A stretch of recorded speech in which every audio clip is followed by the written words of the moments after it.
अस्सलामुअलैकुम। Embryology of respiratory system हम लोग स्टार्ट कर चुके थे और आज हम बात करेंगे मैच्योरेशन ऑफ लंग्स के बारे में कि लंग्स किस तरह से मैच्योर होते हैं और अपनी फाइनली फंक्शनल फॉर्म में किस तरह से जाते हैं। बेसिकली 4 तरह की स्टेजेस या 4 तरह के फेजेस होते हैं जिनमें से गुजर कर लंग्स जो हैं वो फाइनली अपनी फंक्शनल फॉर्म में पहुंच जाते हैं। कौन-कौन सी स्टेजेस होती हैं? नंबर 1 स्टेज हमारे पास आती है जी स्यूडो ग्लैंडुलर स्टेज, जो कि लास्ट करती है ऑलमोस्ट 5 टू 17 वीक्स तक, ठीक है? उसके बाद हमारे पास सेकंड में आ जाती है कैनालिक्युलर स्टेज, जो कि 16 टू 25 वीक्स तक जाती है। And then we have the terminal sac stage, जो कि 24 वीक्स से लेट फीटल पीरियड तक जाती है। And in the last we have alveolar stage, जो कि लेट फीटल पीरियड से आगे 8 ईयर्स तक जाती है, ठीक है? ये हमारे पास थी 4 मेन स्टेजेस। अब हम लोग एक-एक करके इनको डिटेल से स्टडी करते हैं। अच्छा जी, तो सबसे पहले हमारे पास आ जाती है जी स्यूडो ग्लैंडुलर पीरियड।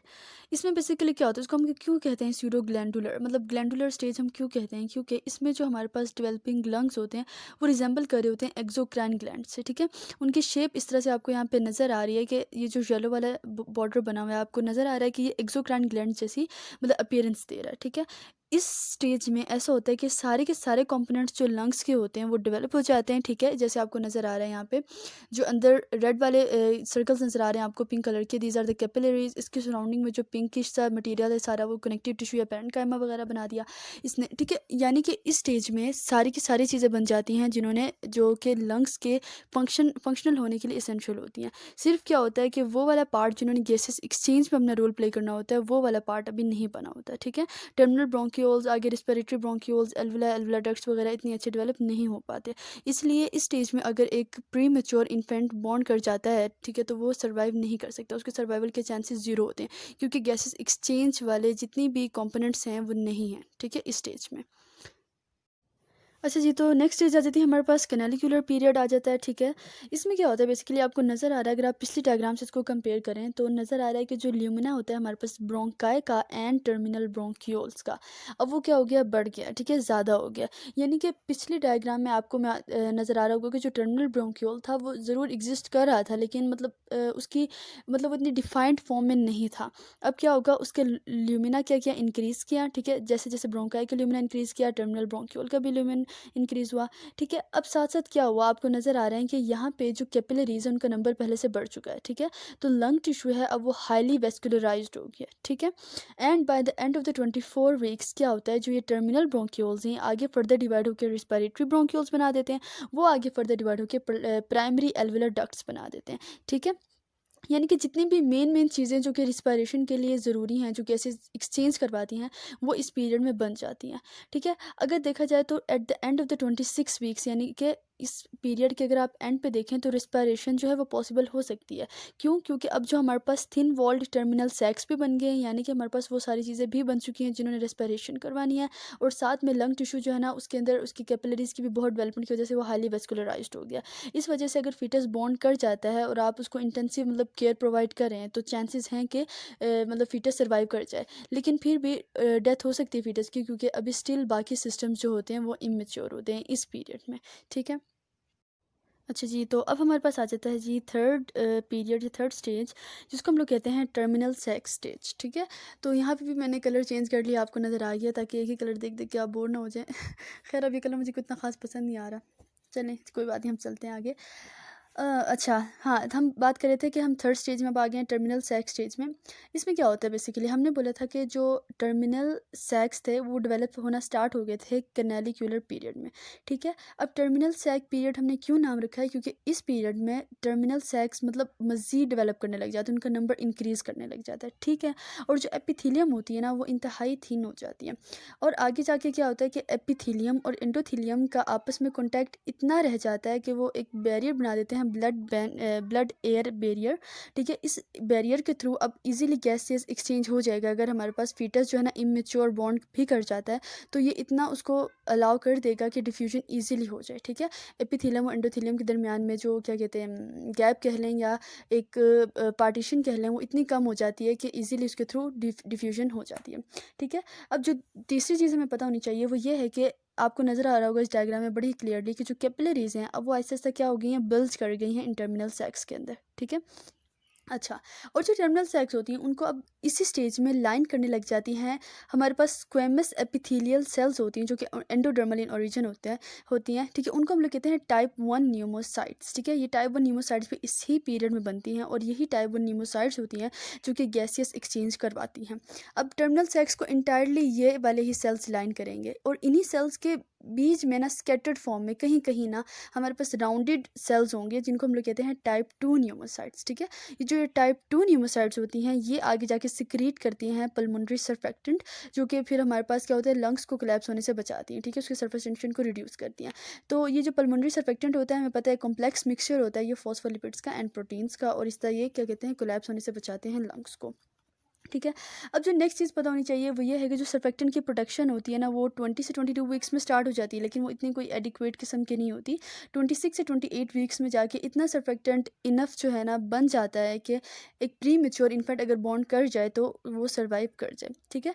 लेकिन फिर भी चांसेस होते हैं कि वो एक सिंड्रोम होता है रिस्पायरेटरी डिस्ट्रेस सिंड्रोम, ठीक है, जिसमें अगेन क्या होती है कि अगर सर्फेक्टेंट सही नहीं बना हो तो लंग्स कोलैप्स कर जाते हैं, ठीक है। इस कंडीशन में हम लोग क्या करते हैं ट्रीटमेंट हम दो तरीक़ों से करते हैं। या तो हम लोग देते हैं उसको एंटीनेटल कॉर्टिकोस्टेरॉइड्स, ठीक है, यानी कि एड्रिनल ग्लैंड्स के थ्रू हम इन स्टेरॉइड्स की प्रोडक्शन करवाते हैं ताकि आगे जाके वो सर्फेक्टेंट को प्रोड्यूस करें, ठीक है।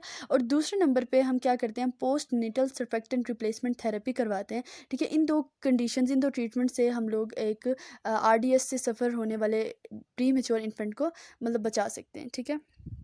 नेक्स्ट अब हमारे पास आ जाता है एल्वुलर स्टेज जो कि हमारे पास लास्ट स्टेज है, ठीक है। अब जैसे ही टर्मिनल सैक स्टेज टर्मिनेट हुई एंड हुई बिल्कुल एल्वुलर स्टेज जो है वहाँ से स्टार्ट हो जाती है, ठीक है। और अब यहीं पे मतलब नाम से आपको मतलब पता चल रहा है एल्वुलर स्टेज है, इसमें एल्वुलस एल्वुलर डक्ट सैक्स वगैरह सब कुछ ही चीज़ें बनेंगी, सही है।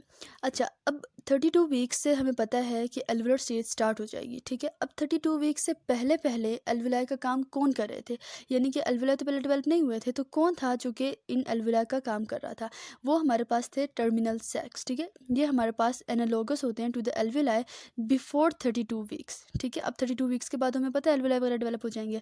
साथ साथ क्या होता है जो एपिथेलियल लाइनिंग होती है टर्मिनल सैक्स की वो भी थिन होती चली जाती है, ठीक है। और जो टाइप 1 न्यूमोसाइट्स होती हैं उनकी भी लाइनिंग मतलब वो भी थिन होते चले जाते हैं, ठीक है, जिस वजह से एडजेसेंट कैपिलरीज जो होती है उनके अंदर बल्ज करना स्टार्ट कर देती हैं एल्वुलर सैक्स के अंदर, ठीक है। अब क्या होता है by the late fetal period यानी कि ऑलमोस्ट 38 वीक्स जब हो जाते हैं तो लंग्स इस काबिल हो जाते हैं कि वो रेस्पिरेशन कर सकें क्योंकि एल्विलो कैपिलरी मेम्ब्रेन इतनी थिन हो चुकी है कि इजीली गैसेस एक्सचेंज हो सकता है, ठीक है। लंग्स जो होते हैं वो बर्थ से पहले मतलब अपना ये काम करना स्टार्ट नहीं करती चूँकि वो कम्प्लीटली मतलब 38 वीक्स के बाद कम्प्लीटली वो डेवलप हो जाते हैं लेकिन फिर भी वो बर्थ का इंतज़ार करते हैं कि बर्थ से पहले पहले वो फंक्शनल नहीं होते। जैसे ही बर्थ होती है तो वो अपना काम स्टार्ट कर देते हैं, वो फंक्शनल हो जाते हैं। अच्छा, at the beginning of the alveolar stage यानी कि 32 वीक्स में हर रिस्पिरेटरी ब्रोंक्यूल आगे जाके डिवाइड करता है और हमारे पास थिन वॉल्ड मतलब क्लस्टर्स बनाता है जिनको हम एल्वुलर सैक्स कहते हैं, ठीक है। अब देखें अब एल्वुलर सैक्स की डेवलपमेंट स्टार्ट हो गया है 32 वीक्स में। अब क्या होता है कि जो एल्वुलर सैक्स बने हैं हमारे पास इनको आपस में सेपरेट किया होता है, लूज कनेक्टिव टिश्यू होते हैं हमारे पास, ठीक है, वो उनको सेपरेट आउट करते हैं और ये सैक्स आगे जाके क्या बनाते हैं फ्यूचर एल्वुलर डक्ट्स बनाते हैं, ठीक है। अब ये देखिए कि फीटल लाइफ में प्लेसेंटा के थ्रू गैसेस एक्सचेंज हो रहा था, ठीक है। अब बर्थ के बाद सब कुछ लंग्स के थ्रू होगा यानी कि अब कुछ तो है जो हमें अडेप्टेशंस चाहिए कि अब फर्दर गैसेस एक्सचेंज के लिए हमें प्लेसेंटा पे डिपेंडेंट ना होना पड़े बल्कि हम खुद से लंग्स के थ्रू कर सकें। तो इसके लिए एक तो ये चीज़ होनी चाहिए कि जो एल्वुलर सैक्स है उनको इनफ सर्फेक्टेंट प्रोड्यूस कर लेना चाहिए, पहली बात। दूसरी चीज़ ये कि अब जो हमारे लंग्स थे वो सिक्रेटरी ऑर्गन्स ही सिर्फ ना रहें बल्कि गैसियस एक्सचेंज के भी ऑर्गन्स बन जाएँ। फीटल लाइफ में वो सर्फेक्टेंट रिलीज़ कर रहे थे, ठीक है, जिस वजह से हमने इनको सिक्रेटरी ऑर्गन्स कहा। अब बर्थ के बाद उनका काम क्या है कि उन्होंने गैसेस एक्सचेंज भी करनी है, इसलिए उनको सिक्रेटरी ऑर्गन्स के साथ साथ गैसेस एक्सचेंज का ऑर्गन भी बनना पड़ेगा, ठीक है। तीसरी चीज़ हमारे पास आ जाती है पल्मोनरी एंड सिस्टेमिक सर्कुलेशंस का भी इस्टेब्लिश हो जाना। यह हम पढ़ते हैं एडल्ट लाइफ में कि किस तरह से दोनों सर्कुलेशन साइड बाय साइड चलती रहती हैं, ठीक है। ये चीज़ें ये तीन रिक्वायरमेंट्स होती हैं जिस वजह जो कि हमें चाहिए होती हैं कि अगर हम चाहें कि प्लेसेंटा पे अब हमने डिपेंडेंट नहीं होना, अब हम चाहते हैं गैसेस एक्सचेंज सिर्फ लंग्स से हो, ठीक है। तो ये चीज़ तीन तरह की अडेप्टेशंस ये आती हैं।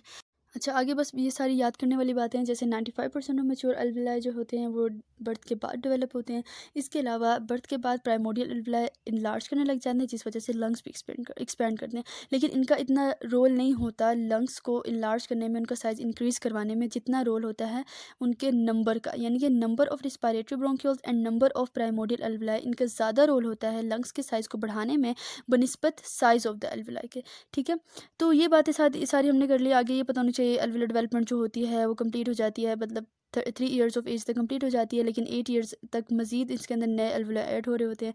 सेम इसी तरह आगे जाके हमें पता है कि इमेच्योर अल्वियोलाई जो होते हैं उन्होंने आगे जाके डिवाइड करना होता है और प्राइमोर्डियल अल्वियोलाई बनाना होता है, जबकि मैच्योर अल्वियोलाई जो होते हैं वो डिवाइड नहीं करते। और किस तरह से नंबर ऑफ अल्वियोलाई इंक्रीज़ करता है, सिंपल सी बात है कि जो सेकेंडरी कनेक्टिव टिश्यू सेप्टा होता है ना, यानी कि जो हमने बोला था क्लोज कनेक्टिव टिश्यू था, वो सब डिवाइड कर रहा था प्राइमोर्डियल अल्वियोलाई को, जिस वजह से हमारे पास जो नंबर ऑफ द अल्वियोलाई है वो इंक्रीज़ करते जाते हैं। ठीक है, स्टार्टिंग में सेप्टा क्या होता है, थिक होता है, लेकिन आगे जाके फर्दर ही थिन हो जाता है, क्योंकि हम चाहते हैं कि गैसेज एक्सचेंज की राह में कोई रुकावट ना आए। तो मेनली इस टॉपिक में जो बातें थी वो समझने वाली थी, और क्या कहते हैं आपको याद करनी पड़ेंगी एज इट इज़। कुछ चीज़ें आपको डायग्राम से समझ आ जाएंगी, और कुछ आपको मतलब हर स्टेज में क्या क्या स्पेसिफिक चीज़ें होती हैं वो आपको याद करनी पड़ेंगी। उम्मीद है आपको समझ आ गई होगी। अब हम लोग मिलते हैं इंशाल्लाह नेक्स्ट वीडियो में। Thank you.